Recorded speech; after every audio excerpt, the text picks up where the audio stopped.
तो जैसा कि मैंने कहा था कि मैं आपको सारे डेरिवेशंस प्रोवाइड कराऊंगा इस चैनल पर ही, और आपके एग्ज़ाम्स में जो है अच्छे मार्क्स आ सकें उसके लिए हम यहाँ पर सारे डेरिवेशंस को कवर करेंगे। तो आज मैं स्टार्ट करने वाला हूँ जो डेरिवेशन वो है ईएमआई चैप्टर से। अगर आपने इससे पहले जो है वीडियो नहीं देखा है तो जा कर के देखिए, सारे डेरिवेशंस का चैप्टर 1 से लेकर के 4 तक के डेरिवेशंस डल चुके हैं। आज इलेक्ट्रोमैग्नेटिक इंडक्शन चैप्टर के डेरिवेशंस में डालने वाला हूँ, जिसकी सबसे पहली डेरिवेशन हम स्टार्ट करने वाले हैं एक रॉड से जो कि ट्रांसलेटरी मोशन कर रही है इन अ मैग्नेटिक फील्ड। ठीक है, तो सबसे पहला डेरिवेशन आज का यही रहने वाला है कि एक मैग्नेटिक फील्ड में हम रॉड को मूव कराएंगे। ठीक है, we move a magnetic field, sorry rod in a magnetic field. ठीक है, तो हेडिंग रहने वाली जो है वो है कि इलेक्ट्रोमोटिव फोर्स ईएमएफ कितना जनरेट होगा, ठीक है, due to translatory motion of rod. Translatory motion of rod या वायर या जो भी आप कहना चाहें। ठीक है, solid conductor, straight solid conductor. तो इसको कैसे सॉल्व कर सकते हैं? देखो बच्चों, इसको सॉल्व करने के लिए आपको सिंपली करना क्या है, सबसे पहले तो इसकी मैं डायमेंशंस बता देता हूँ। इस कंडक्टर की लेंथ है L, ये v वेलोसिटी से मूव कर रहा है। ठीक है, b मैग्नेटिक फील्ड के अंदर होगा क्या, सबसे पहले जैसे ही आप इसे मूव कराएंगे मैग्नेटिक फील्ड में, तो आपने पढ़ा है कि कंडक्टर जो होता है, कंडक्टर के अंदर फ्री इलेक्ट्रॉन होते हैं। ठीक है, कंडक्टर के अंदर फ्री इलेक्ट्रॉन्स होते हैं जो मोशन कर सकते हैं। तो जैसे ही किसी कंडक्टर के अंदर आप इलेक्ट्रॉन को मूव कराएंगे, ठीक है, मान लीजिए नेगेटिव चार्ज है या एक पॉजिटिव चार्ज है, सपोज दैट एक पॉजिटिव चार्ज है, ठीक है, और v वेलोसिटी से जा रहा है और b मैग्नेटिक फील्ड अंदर की तरफ है, तो v क्रॉस b जब आप करेंगे तो एक थर्ड डायरेक्शन में इसके ऊपर फोर्स लगेगा। v क्रॉस b जब आप करेंगे तो फोर्स होता है q is equals to v cross b।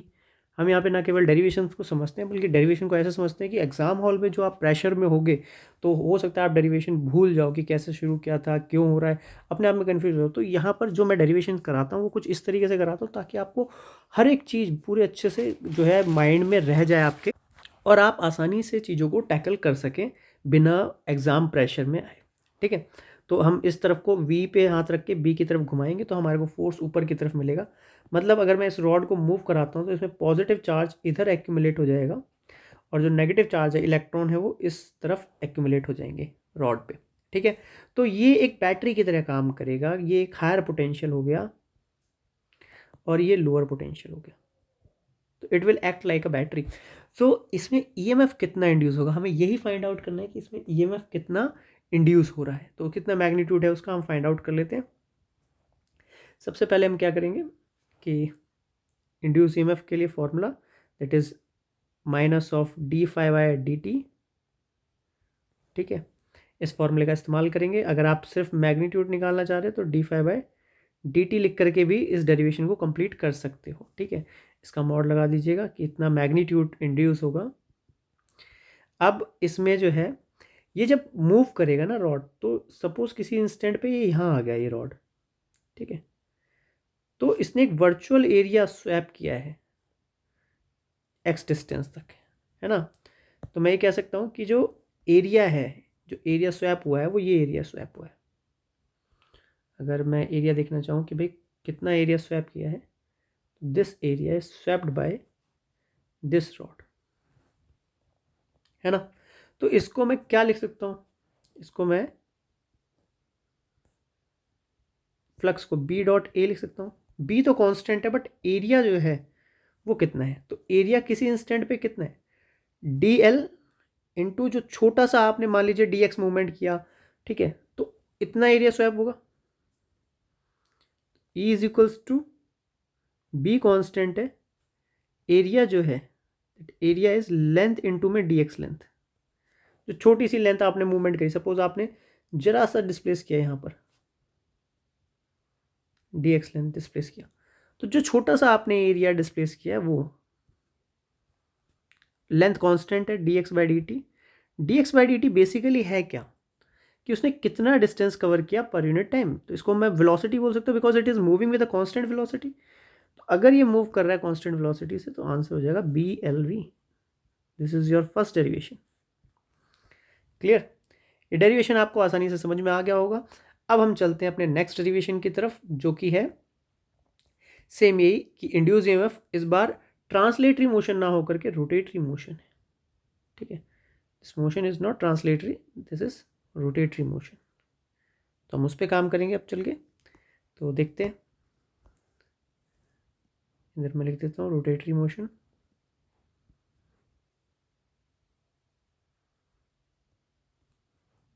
ठीक है, तो अब ये हमारा टॉपिक हो गया।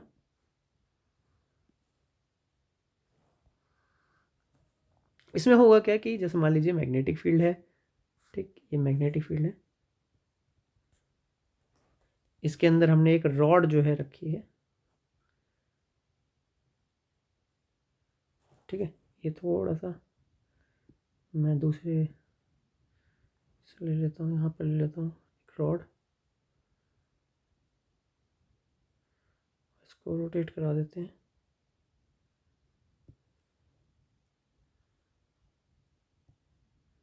Just like this. तो टेक्नोलॉजी का पूरा इस्तेमाल करते हैं भाई हम। चलिए तो डेरिवेशन करते हैं आगे, कंटिन्यू। सपोज दैट कि ये इस पॉइंट से हिंज्ड है, यहाँ से पाइवोटेड पॉइंट है ये रोटेट कर सकता है। ठीक है, अब ये पूरा रॉड जो है इस पॉइंट के अबाउट रोटेट कर सकता है विद ओमेगा एंगुलर वेलोसिटी से। और जो मैग्नेटिक फील्ड है वो पूरे रीजन में है। ठीक है, पूरे रीजन में इस्टेब्लिश है मैग्नेटिक फील्ड। ऐसे ये गोल गोल रोटेट कर सकता है रॉड। इस रॉड का जो लेंथ है वो भी हम ले लेते हैं, दैट इज L। ये हमने इसकी रॉड की डायमेंशन ले ली। अब ये भी एक वर्चुअल एरिया स्वैप करेगा बेटा, ये भी जो है क्या करेगा, एक वर्चुअल एरिया स्वैप करेगा। तो ये रॉड किसी इंस्टेंट पर इधर पहुंच जाएगा, है ना। तो ये जो एरिया स्वैप हुआ है, मैं इस एरिया की बात कर रहा हूँ। ठीक है, ये वाला एरिया जो स्वैप हुआ है। तो ऐसे केस में भी जो है इसके अंदर ईएमएफ इंड्यूस होगा। तो हम इसको कैसे निकाल सकते हैं? इसको निकालने के दो मेथड है। मैं आपको यहाँ पर एक मेथड बताता हूँ। जैसे अभी आपने BLV निकाला था, तो BLV आपने बड़ी रॉड के लिए निकाला था। अब आप क्या करो, लेट करो कि यहाँ से जो है, सपोज दैट कि यहाँ से x डिस्टेंस की दूरी पे मैंने एक dx लेंथ की छोटी सी रॉड ले ली। छोटी सी रॉड का सिलेक्शन किया मैंने dx लेंथ की। ठीक है, तो dx लेंथ का इंड्यूस ईएमएफ कितना होगा? उसके लिए तो ये लीनियर मोशन ही है एक तरह का। भाई इस मोमेंट पे छोटी सी वैल्यू जो होगी, वेलोसिटी v है dx लेंथ के लिए, तो यहाँ पर v v और ये dx लेंथ हो गया। अच्छा, v को मैं क्या लिख सकता हूँ? अगर ओमेगा एंगुलर वेलोसिटी है, ओमेगा इंटू में x, क्योंकि ये जो पार्टिकल है dx वाला, ये जो dx पार्टिकल है मेरा, ये पार्टिकल कितनी दूरी पे, x दूरी पे, तो इसकी वेलोसिटी कितनी हो जाएगी? तो मैं यहाँ से ये कह सकता हूँ कि e का वैल्यू मैं ऐसे डाल सकता हूँ, ओमेगा x dx। अब मेरे को जो ईएमएफ है वो छोटी सी रॉड का निकला, छोटा सा ईएमएफ निकला, DE ईएमएफ। ठीक है, this is not a large EMF. ठीक है, हमने इस फॉर्मूले का इस्तेमाल किया है छोटा सा इंड्यूस ईएमएफ निकालने के लिए। अब अगर मुझे पूरा ईएमएफ चाहिए तो मैं इसको इंटीग्रेट कर लूँगा, कहाँ से कहाँ तक, 0 से लेके L लेंथ तक। तो this is omega x square by 2 and the value is 0 to L। तो हमारे को ये मिल गया answer, half B omega L square. ठीक है बेटा, आप यहाँ से इसको सॉल्व कर सकते हो। बड़ा आसान है इसको सॉल्व करना, ऐसा कोई भी डिफ़िकल्टी नहीं है। ये आपके एग्ज़ाम में ज़रूर आ सकता है, बहुत चांसेस हैं क्वेश्चन आने के। ठीक है, कि एक रॉड है जो ओमेगा एंगुलर वेलोसिटी से रोटेट कर रही है, उसकी लेंथ वो R भी दे सकते हैं, ठीक है, A भी दे सकते हैं, या ये बोल सकते हैं कि एक रिम है, ऐसा भी बोल सकते हैं, एक मेटेलिक रिम है, बीच में एक रॉड है और ये रॉड रोटेट कर रही है। ठीक है, तो बताओ इंड्यूस ईएमएफ कितना होगा? ये बोल सकते हैं मल्टीपल स्पोक्स हैं और वो रोटेट कर रहे हैं। तो ध्यान रखो कि आंसर यही रहेगा, मल्टीपल स्पोक्स के लिए भी आंसर नहीं चेंज होगा। ठीक है, क्योंकि ये सब पैरेलल में कनेक्ट होंगे। अगर आप थ्योरी क्लास ले रहे हो तो मैं आपको ये चीज़ समझाता। अभी के लिए आप सिर्फ याद कर लो कि हाँ, ये पैरेलल कनेक्शन होते हैं और इसमें ऐसा नहीं होता है, ठीक है, कि ईएमएफ चेंज हो जाएगा। एन स्पोक्स लगा दोगे तो एन ईएमएफ नहीं हो जाएगा, एन टाइम्स नहीं हो जाएगा, सीरीज नहीं है, ये पैरेलल है, ठीक है। चलिए अब हम बात करते हैं सेल्फ इंडक्टेंस और म्यूचुअल इंडक्टेंस की। ये भी बहुत इंपॉर्टेंट है आपके लिए समझना कि सेल्फ इंडक्टेंस का डेरिवेशन, सेल्फ इंडक्टेंस, ठीक है। तो सबसे पहले सेल्फ इंडक्टेंस समझते हैं। सेल्फ इंडक्टेंस क्या होता है बेटा, देखो अगर यहां पर आपने एक इंडक्टर लगाया, ठीक है, सपोज दैट यहां पे आपने इंडक्टर लगाया, सोलेनॉइड जो होता है ना, सोलेनॉइड कॉइल, उसी को हम कहते हैं इंडक्टर, और उसको एक बैटरी से कनेक्ट कर दिया। अब इसमें करंट फ्लो करेगा, करंट फ्लो करने की वजह से सोलेनॉइड में मैग्नेटिक फील्ड बनेगी, है ना, कुछ इस तरह की।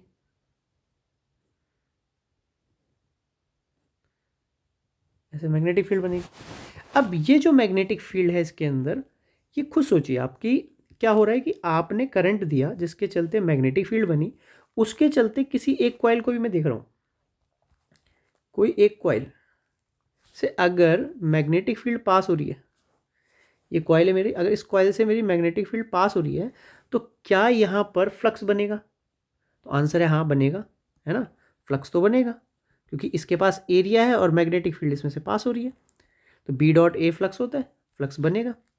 मैग्नेटिक फील्ड कितनी होती है सोलेनॉइड में? म्यू नॉट एन आई, है ना, जो आई यहाँ से करंट फ्लो करके जा रहा है, mu not number of mu naught, और म्यू नॉट हो गया जो इसके अंदर मीडियम है, एन, एन क्या है, तो एन नंबर ऑफ टर्न्स है इसके अंदर पर यूनिट लेंथ,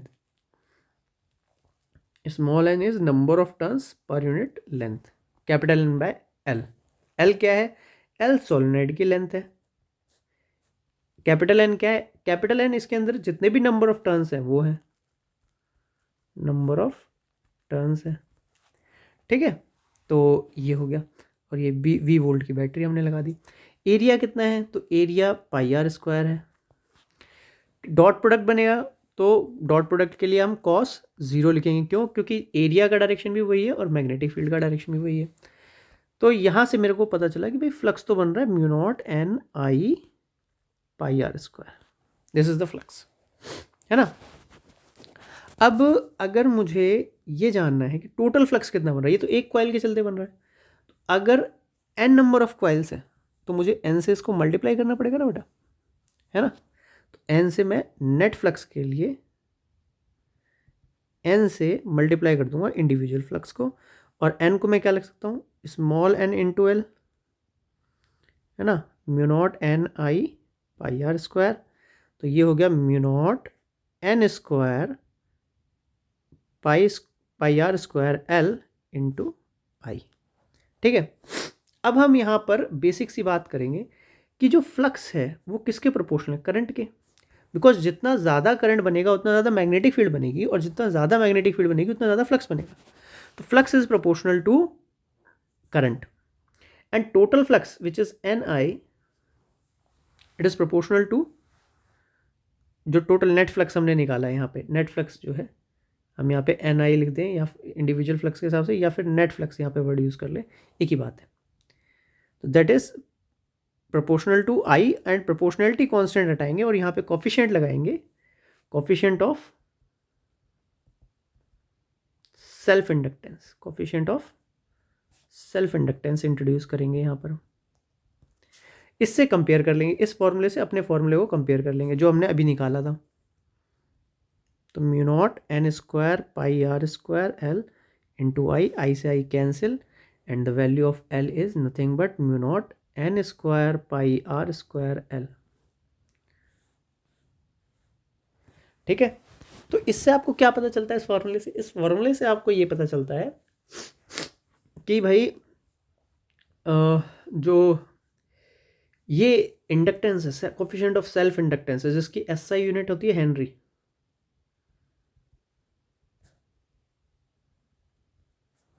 जो कोफिशिएंट ऑफ सेल्फ इंडक्टेंस है जिसकी एसआई यूनिट हेनरी है, वो अगर आप देखें, ठीक है, तो वो किन किन बातों पे डिपेंड कर रहा है? वो मीडियम पे डिपेंड कर रहा है कि मीडियम कैसा है ना। फ्री स्पेस है तो म्यू नॉट, कोई और मीडियम है अगर मान लीजिए, ठीक है, कोई दूसरा मीडियम है तो उसके लिए भी हम एक्सप्रेशन चेंज कर सकते हैं इसको, है ना।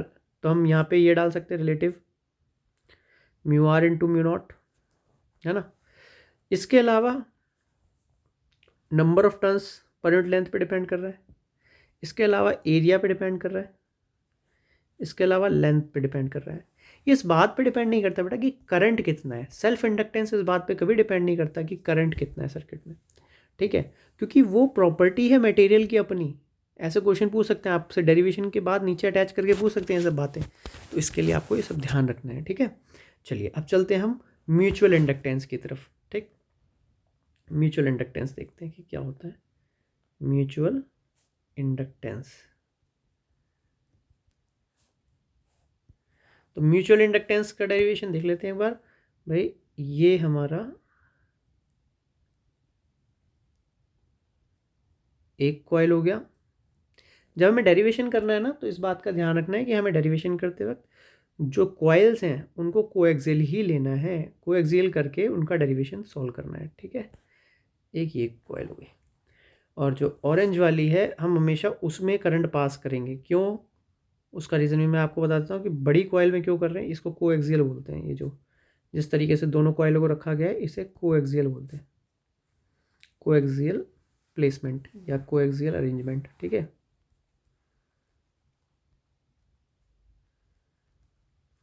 और इसमें बड़ी कॉइल में क्यों दे रहे हैं हम करंट, उसका रीज़न ये है कि जब हम सोलेनोइड में देखते हैं तो यूनिफॉर्म मैग्नेटिक फील्ड बनती है। सपोज दैट अगर मैं छोटे वाले में दूंगा तो छोटे वाले से जो मैग्नेटिक फील्ड निकलेगी और इसके अंदर जाएगी, बड़े वाले के अंदर जाएगी, वो नॉन यूनिफॉर्म होगी। पर अगर बड़े वाले के अंदर बनेगी तो बड़े वाले के अंदर यूनिफॉर्म मैग्नेटिक फील्ड बनेगी, मतलब छोटी वाली कॉइल के हर एक पोर्शन से बराबर मैग्नेटिक फील्ड पास आउट होगी। तो मैं आसानी से इसका म्यूचुअल इंडक्टेंस फाइंड आउट कर सकता हूँ, क्योंकि हर जगह से बराबर फ्लक्स बनेगा। तो मैं डायरेक्टली कह सकता हूँ कि n टाइम्स मल्टीप्लाई करके एक कॉइल का निकाल लूँ, फिर n से मल्टीप्लाई करके सबका निकाल सकता हूँ। तो इसलिए हम बड़ी वाली कॉइल में करंट पास करते हैं, छोटी वाली में नहीं करेंगे डेरिवेशन करते वक्त, ठीक है। अब इसमें से करंट फ्लो करा देते हैं बेटा। करंट यहाँ से आई फ्लो किया, तो इस आई करंट के चलते जो वॉयलेट कलर की मैग्नेटिक फील्ड है वो बनी। मैग्नेटिक फील्ड कितनी बनती है, तो वो बनती है म्यू नॉट एन आई। तो इसके अंदर मान लेते हैं कि जो करंट है हम उसको पहले नाम दे देते हैं I1, तो म्यू नॉट I1, ठीक है। यहाँ पे हमने I1 लिख दिया। तो I1 क्यों, क्योंकि मैग्नेटिक फील्ड किसकी वजह से बन रही है, बड़ी वाली कॉइल की, तो बड़ी वाली कॉइल का ही करंट आएगा क्योंकि बड़ी वाली कॉइल की मैग्नेटिक फील्ड है। अच्छा, जब हम फ्लक्स लिखेंगे, नेट फ्लक्स लिखेंगे, नंबर ऑफ टर्न से मल्टीप्लाई कर देंगे। अच्छा, नंबर ऑफ टर्न्स किसके, क्योंकि हम किस में फ्लक्स काउंट कर रहे हैं, हम कर रहे हैं सेकेंड कॉइल में फ्लक्स काउंट, ठीक है, सेकेंड नंबर कॉइल में काउंट कर रहे हैं। तो हम लिखेंगे कि भाई सेकेंड नंबर कॉइल का फ्लक्स कितना है, तो नंबर ऑफ टर्न्स भी किसके आएंगे, सेकेंड नंबर कॉइल के ही आएंगे। नंबर ऑफ टर्न्स इनटू में जो फ्लक्स है एक कॉइल का, वो तो एक कॉइल का फ्लक्स कितना है, तो मैग्नेटिक फील्ड किसकी, पहली वाली कॉइल की, जो यहाँ B1 ये जो हमने निकाली है, इनटू में एरिया किसका, तो जिस कॉइल से वो फ्लक्स पास हो रहा है, तो वो तो छोटी वाली से पास हो रहा है, इससे पास हो रहा है ना, इस कॉइल से, तो इस कॉइल का एरिया दैट इज A2। तो अब आप वैल्यू पुट कर दीजिए यहाँ पर म्यू नॉट N1, ठीक है, N1 I1 इंटू, और B डॉट ए है तो वो तो मैंने आपको पहले ही बता दिया था कि दोनों का डायरेक्शन सेम होता है, तो उससे कोई फर्क नहीं पड़ने वाला, cos 0 हो जाएगा। और एरिया दैट इज π2R2 का स्क्वायर, ठीक है। और इसको मैं जो है नंबर ऑफ टर्न्स में अगर कन्वर्ट कर दूं, तो नंबर ऑफ टर्न्स पर लेंथ में कन्वर्ट करते ही ये कुछ इस तरीके का हो जाएगा। और फिर आप जानते ही हैं कि फ्लक्स जो है, मैं यहाँ से कह सकता हूँ कि भाई जो फ्लक्स है that is proportional to current i, net flux जो है आई के प्रोपोर्शनल है। और यहाँ कोफिशिएंट ऑफ म्यूचुअल इंडक्टेंस को हम इंट्रोड्यूस करेंगे। Coefficient of mutual inductance M से रिप्रेजेंट किया जाता है। एसआई यूनिट की बात करें तो सेम है, हेनरी से ही रिप्रेजेंट किया जाता है कोफिशिएंट ऑफ म्यूचुअल इंडक्टेंस। और इसकी एसआई यूनिट जो है, SI unit is nothing but Henry, SI unit Henry है, ठीक है बेटा। तो इस तरीके से आप इसको सॉल्व कर सकते हैं, बड़ा आसान है ये, ठीक है। अभी कंटिन्यूएशन में आगे हम चलेंगे। एम आई को इक्वेट कर देंगे हम म्यू नॉट N1 N2 पाई R2 का स्क्वायर इंटू लेंथ किसकी, तो N2 वाली ही लेंथ होनी चाहिए। ठीक है, फॉर्मूला कैसे याद रखना है वही बता दूंगा, एक फॉर्मूला याद कर लोगे दोनों याद हो जाएंगे। ठीक है, इंटू में आई, और ये आई किसका था, ये 1 का था, और ये इधर भी 1 का था, क्योंकि फ्लक्स किसकी वजह से बन रहा है, तो 1 नंबर वाले करंट की वजह से बन रहा है सेकेंड कॉइल में फ्लक्स। तो ये कैंसिल आउट, ये cancel out, m is nothing but mu not N1 N2 pi R2 का स्क्वायर L2। याद कैसे रखेंगे भाई, L अगर याद है आपको तो उसमें इसकी जगह पर N का स्क्वायर होता था, ये वही था एरिया, और ये भी लेंथ थी। म्यूचुअल इंडक्टेंस में बस इतना ध्यान रखना है कि जब आप लेंथ यूज़ करें या एरिया यूज़ करें तो हमेशा छोटे वाले का यूज़ करना है, स्मॉल कॉइल की ही बात होती है हमेशा, यहाँ पे लार्ज कॉइल की बात नहीं की जाती है। और एन स्क्वायर की जगह पे आप N1 N2 लिख सकते हो। ठीक है, इसके अलावा अगर कोई मीडियम इंट्रोड्यूस करते हो तो मीडियम इंट्रोड्यूस करते वक्त म्यू आर का इस्तेमाल करना है, बाकी सब कुछ सेम रहेगा। ठीक है, तो आई होप आपको EMI चैप्टर की सारी डेरिवेशंस अच्छे से समझ में आ गई होंगी। मिलता हूँ आपसे AC चैप्टर की नेक्स्ट डेरिवेशंस के साथ। चलिए तब तक के लिए गुड बाय।